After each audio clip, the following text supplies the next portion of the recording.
Hi guys, what have you all been up to? Nothing much, just your usual everyday stuff. And how about you, Felisa? Some as usual as well. Anyways, have you guys heard about the news that has been trending these days? Here's about what? It's about cancel culture. Oh, cancel culture. Yeah, I have been having mixed thoughts about it. How about you guys? What's your perspective about this issue? My perspective, I think it's good. First of all, cancel culture is basically a good opportunity to let everyone know that this person has done something bad. It allows marginalized people to take accountability where the justice system sometimes fails. And one of the examples is the Me Too movement. The Me Too movement gave innumerable women and some men the ability to call out their countless abusers in a forum where the accusations might be heard and matter. And cancel culture is also a good way for less powerful people like us to stand up and make a voice sometimes for the rest to hear. While not everyone has access to legislators or other powerful people, but everyone can sign up for a Twitter account, so that's good.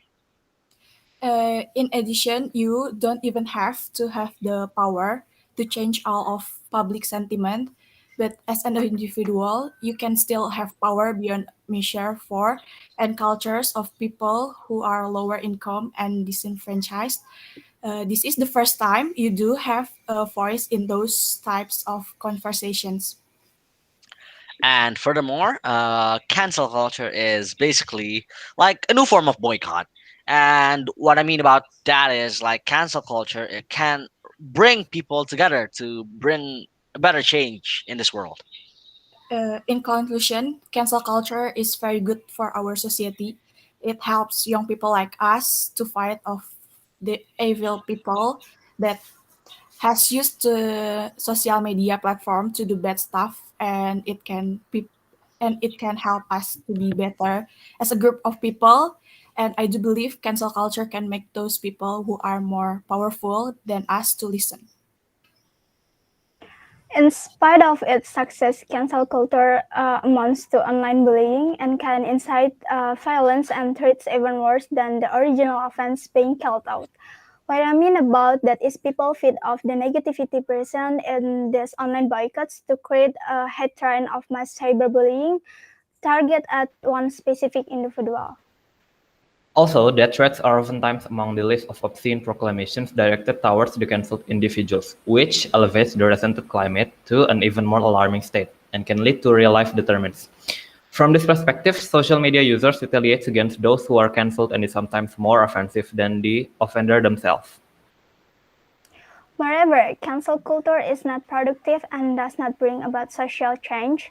As an example, cancel culture backfires and engenders sympathy for the alleged offender, leading to continued support by fans. Louis C.K. took what amount to a 10-month vacation before selling out dozens of comedy shows.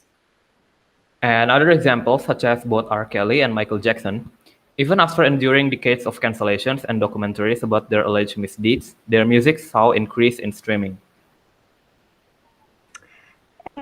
And cancel culture is a slippery slope and leads to intolerance in democratic society as people systematically exclude anyone who disagrees with their views. Like instead of canceling people, we should be encouraging more people to tell their stories to add inclusivity and complexity. I can see that everyone have different perspective about this issue.